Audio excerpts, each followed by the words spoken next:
Hi guys, welcome to my channel. In today's video, I'm gonna share with you 12 Chrome extensions that I'm using every day. So without further ado, let's get right into the video. The first one that I'm using is, of course, Facebook Pixel Helper. This is gonna help me track if all of the events on the websites of a client are set up correctly and if the pixel tracks as much data as possible. To give you an example, I'm just gonna log into Gymshark and you can see right when I'm logging, when I go to the website, the Facebook Pixel fires, and you can see we have page view.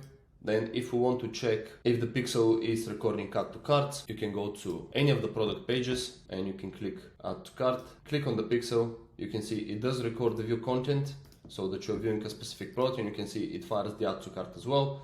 And you can check this with all of the events. The next Chrome extension I have is the Pinterest Tag Helper. Again, it does the absolute same thing as the Facebook Pixel Helper. Is going to allow you to see if all of the events on your website are tracking correctly. Then the third one, TikTok Pixel Helper, exactly the same thing as Facebook Pixel Helper and Pinterest Tag Helper. Then we have Google Tag Assistant, the same thing. It's going to help you to track if the Google conversion tracking is set up correctly on your website. Then we are going into Grammarly. I have found Grammarly very helpful, especially since English is not my first language. Grammarly really helps, and also because I live in the UK and the UK English is a little bit different than the US English, so it does help you find those differences in words. So just an example, in the UK, when we say specialize, you're gonna type in specialize with an S. In the US, specialize is with a Z, as you can see here. So this small difference, Grammarly really helps. The next one, we have keywords everywhere. This tool is gonna allow you to see what is the search volume of a particular keyword.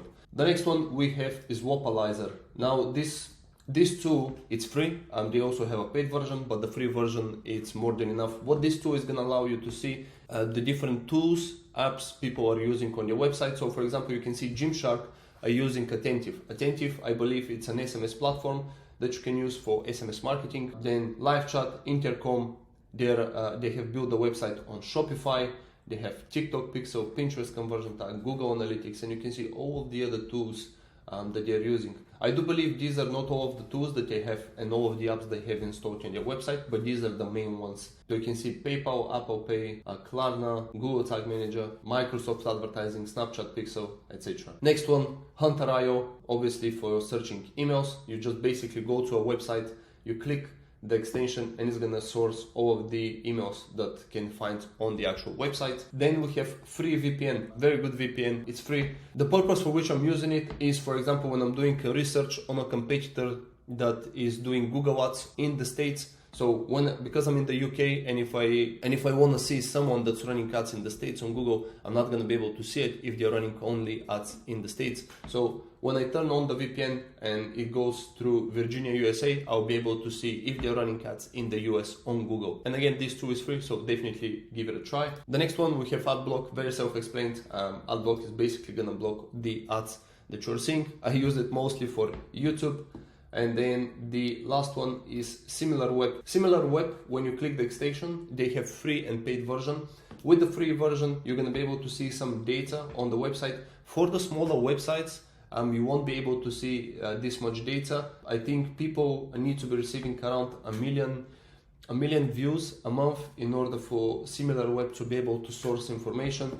But the information you can check on SimilarWeb is, as you can see, global rank, country rank, category rank, and you can see the estimated amount of visits they get. In November, they got 12 million visits. And then bounce rate, page per visit, monthly visits, average visit duration, and then geography. And then you can see the marketing mix, search, direct, social, display ads, email, and referrals.